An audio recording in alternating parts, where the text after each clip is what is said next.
जय शिव शक्ति। इस spiritual channel में आप सबका स्वागत है। हम जिस बुक को यहाँ ऑडियो वीडियो फॉर्म में सुन रहे हैं उसका नाम है जीवात्मा जगत के नियम, the laws of spirit world. यह बुक नेशनल अवार्ड द्वारा सम्मानित है। यह बुक ऑटो राइटिंग पर बेस्ड है और 2 दिवंगत बेटों की आत्माओं द्वारा उनकी माता से ऑटो राइटिंग की फॉर्म में लिखवाई गई है। यह एक आध्यात्मिक बुक है और किसी भी जाति धर्म से इसका कोई लेना देना नहीं है, इसलिए यह बुक हमारी स्पिरिचुअल ग्रोथ में सहायक है।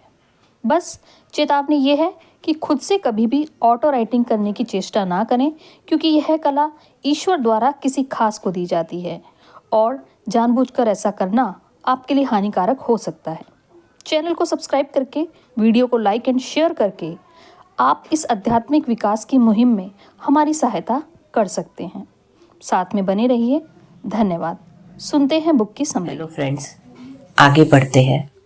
प्रश्न है, कर्मों का हिसाब चुकाने में अवचेतन मन की क्या भूमिका होती है?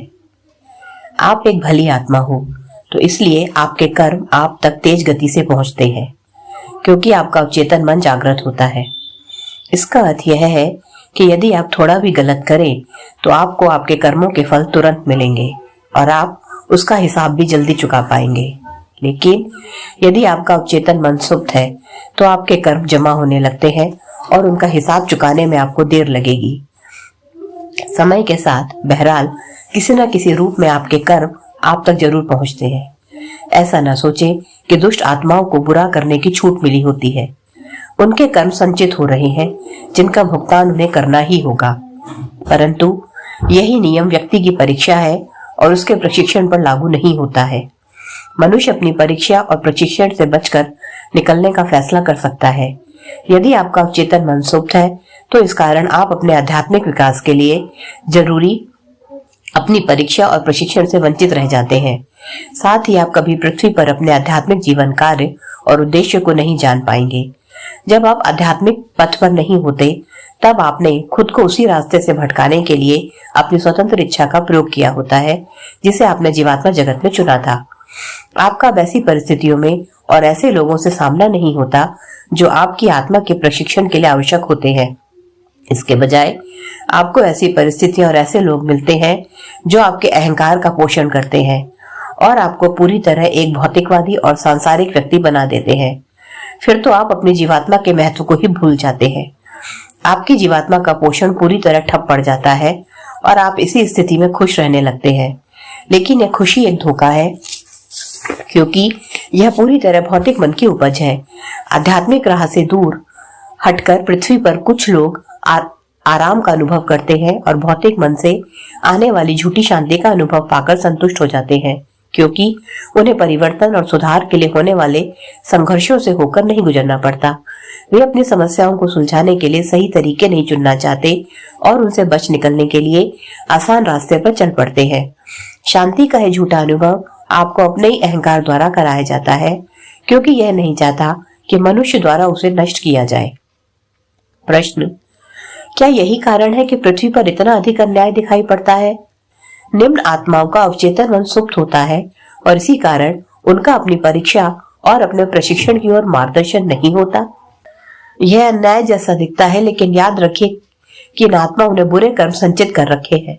वे अपने प्रशिक्षण और परीक्षा का सामना भी नहीं करते।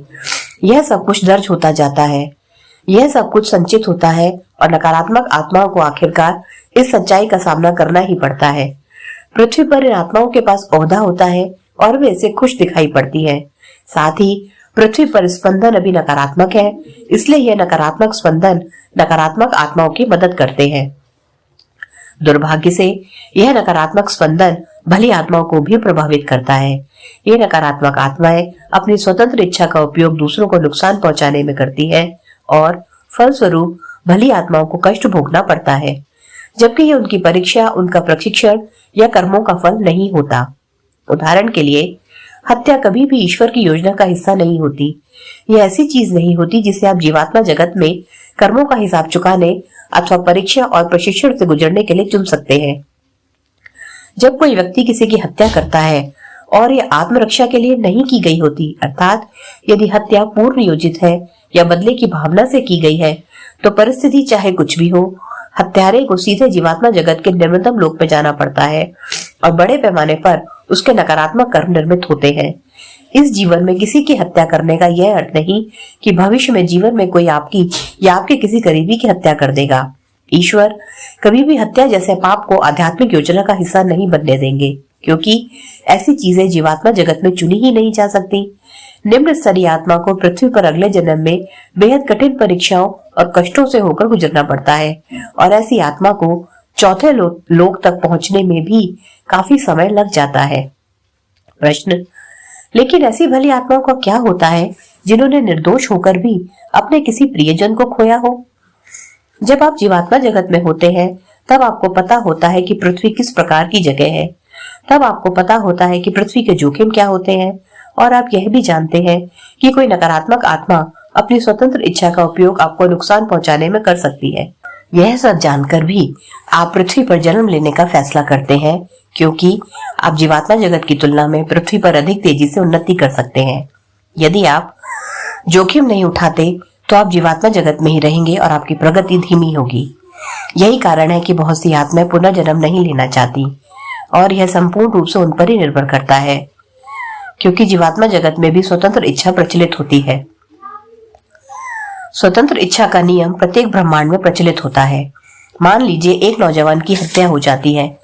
यह उसकी अंतिम तारीख नहीं थी, लेकिन धरती पर उसकी यात्रा पूरी होने से पहले ही उसके जीवन का अंत कर दिया जाता है। मान लीजिए इस नौजवान के माता पिता भी जीवित हैं और उन्होंने ऐसा कोई कर्म नहीं किया कि उन्हें इस तरह का दुख भोगना पड़े। शारीरिक रोग जैसे प्राकृतिक कारण से बच्चे को खोना माता पिता के कर्म हो सकते हैं, लेकिन किसी अप्राकृतिक कारण से नहीं। यदि माता पिता भली आत्माएं हैं तो ईश्वर अपने फरिश्ते भेजेंगे जो प्रार्थनाओं के जरिए उन्हें राहत देंगे और उन्हें भरपूर बल प्रदान किया जाएगा ताकि वे इस दुख को झेल सके।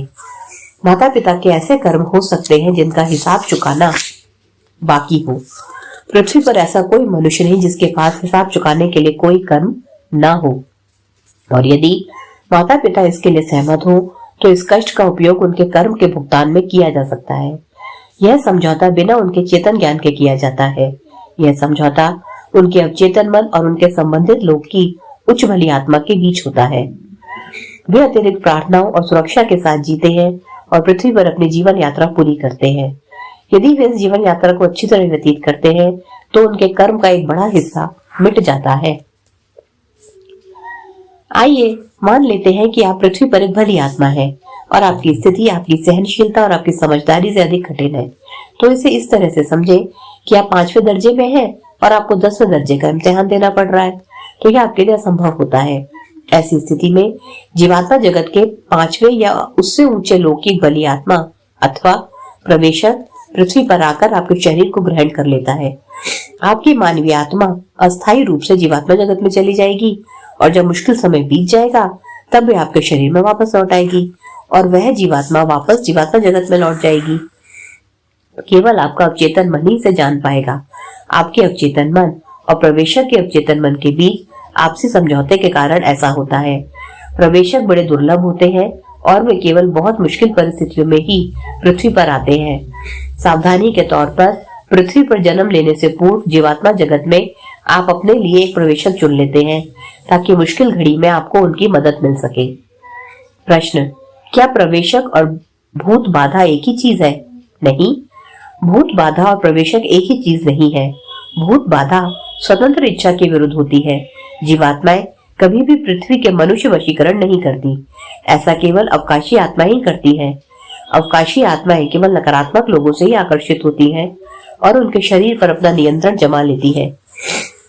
यह आध्यात्मिक रूप से गलत है, क्योंकि ऐसा करने के लिए वे मनुष्य के अवचेतन मन से अनुमति नहीं लेती और ये स्वतंत्र इच्छा के बिल्कुल विरुद्ध है। प्रश्न, भाग्य क्या है? क्या कर्म, परीक्षा और प्रशिक्षण भाग्य से अलग होते हैं? जो लोग भाग्य में विश्वास रखते हैं वे इस तरह जीते हैं मानो वे शक्तिहीन हो। उन्हें लगता है कि चाहे वे कुछ भी करें होगा वही जो पहले से तय है। यह सोचने का सही तरीका नहीं है, क्योंकि भविष्य की परिस्थितियां आपके वर्तमान कर्मों से निर्धारित होती हैं। यदि आप एक भली आत्मा है तो आप अपनी परीक्षा और अपने प्रशिक्षण से केवल तभी गुजरेंगे जब आपका अवचेतन मन जागृत हो। आपके कर्म आपके पास अपने आप पहुंचेंगे और आप उनका भुगतान जल्द कर पाएंगे। साथ ही आपको अतिरिक्त परीक्षा और प्रशिक्षण की ओर केवल तभी ले जाया जाएगा जब आप अपने वर्तमान प्रशिक्षण और परीक्षा में बिल्कुल सफल रहे हो। पहले से कुछ भी तय होने का तो कोई प्रश्न ही नहीं उठता। सब कुछ आपके वर्तमान कर्मों पर आधारित होता है। कर्म चाहे अच्छे या बुरे हों, आपके पिछले और वर्तमान कार्यों के कारण उत्पन्न होते हैं। लेकिन आपके पास यह विकल्प होता है कि आप समस्याओं का सामना अच्छी तरह कर बुरी परिस्थितियों को बीत जाने दें। जीवात्मा आपको शक्ति देंगी। भाग्य में विश्वास करने से आपके मन में यह धारणा बैठ जाती है कि आप चाहे कुछ भी कर ले, आपकी परिस्थिति में परिवर्तन नहीं आएगा। इससे आपका संघर्ष बढ़ता जाएगा और अंतहीन हो जाएगा। आपका भाग्य नहीं, बल्कि आप खुद अपनी परिस्थितियों के निर्माता होते हैं। पृथ्वी पर आपकी राह में जो कुछ भी अच्छा या बुरा आता है, वह वही होता है जिसे आपने खुद जीवात्मा जगत में अपने इस जीवन या पिछले जीवन में किए अच्छे या बुरे कर्मों के फल के रूप में चुना होता है। यदि आप भाग्य में विश्वास रखते हैं, तो आप यह मानने लगते हैं कि आपको जो कुछ भी मिलेगा वह तय है और आपके कर्मों का इससे कोई संबंध नहीं। आशा है कि कर्म के बारे में यह ज्ञान कुछ हद तक इस दुख की व्याख्या कर पाएगा जो मनुष्य अपने जीवन में सहता है। कर्म को उदास भाव से, डर के साथ या चिंतित होकर नहीं देखा जाना चाहिए। यह आध्यात्मिक विकास के लिए जरूरी है। यदि आप किसी को मानसिक, शारीरिक, भावनात्मक या आध्यात्मिक रूप से चोट पहुंचाते हैं, तो यह चोट वापस आपकी ओर आएगी। इसी तरह शुद्ध मन से किए गए अच्छाई भरे छोटे छोटे कामों के कारण मिलने वाले आशीर्वाद भी आपको मिलेंगे। आध्यात्मिक आशीर्वाद और वरदान कभी भौतिक प्रकृति के नहीं होते। वे सुखी परिवार, वफादार दोस्त, प्रतिभा, सुकून, पालतू जीवों, सच्चे गुरु अथवा मार्गदर्शक, उच्चतर मानसिक क्षमताओं जैसे स्वचलित लेखन, प्रतिभाशाली संतान, अच्छी अभिव्यक्ति, निरोगकारी शक्ति, मानवता की सेवा के लिए आपके द्वारा किए गए अनुसंधान और आविष्कार, अच्छा स्वास्थ्य, आपके और आपके प्रियजनों के लिए नकारात्मकता से सुरक्षा, मार्गदर्शन और आध्यात्मिक ज्ञान, समस्याओं से निपटने के लिए ईश्वर की ओर से दी गई शक्ति, अपने कर्मों के जल्द भुगतान का अवसर और अपने जीवन कार्य को अच्छी तरह पूरा करने तथा दूसरों की सहायता करने के लिए प्रतिभाओं के रूप में आपको मिलते हैं। ऋण चुकाने ही पड़ते हैं। अपनी परीक्षाओं से बचकर, अपनी जिम्मेदारियों से मुंह मोड़कर अथवा गलत राह पर चलकर ऋण चुकाने की बात अगले जीवन पर न टालें। बीमारी के इलाज के लिए आपको दवा की आवश्यकता होती है, लेकिन दवा कभी कभी कड़वी भी हो सकती है, लेकिन दवा लेने के बाद आप राहत महसूस करते हैं। इसी तरह कर्म के ऋण आपको कष्ट पहुंचा सकते हैं, लेकिन उनको चुकाने पर आप खुद को हल्का और सबल महसूस करते हैं और आपकी समझदारी उच्च रूप की बनती है। हमेशा यह याद रखें कि आप उन सभी समस्याओं से निपटने में सक्षम हैं जो जीवन में आपके सामने खड़ी होती हैं। जीवात्मा जगत में आपने अपने लोक की उच्च भली आत्मा और साथ ही 3 ज्ञानी आत्माओं की सलाह प्राप्त की होती है, जिन्होंने आपको आपकी क्षमता के अनुसार राह चुनने में मदद की होती है। आपकी क्षमता के अनुसार आपके लिए परीक्षा, प्रशिक्षण और कर्म की व्यवस्था की जाती है। आपकी क्षमता से बाहर आपके जीवन में कोई भी समस्याएं नहीं आएंगी। यदि आपको लगता है कि आप किसी परिस्थिति को संभाल नहीं पाएंगे, तो दोबारा सोचिए। संभव है कि आपको यह विश्लेषण करने की आवश्यकता हो कि आपसे कहां चूक हो रही है। आज के लिए इतना ही। धन्यवाद।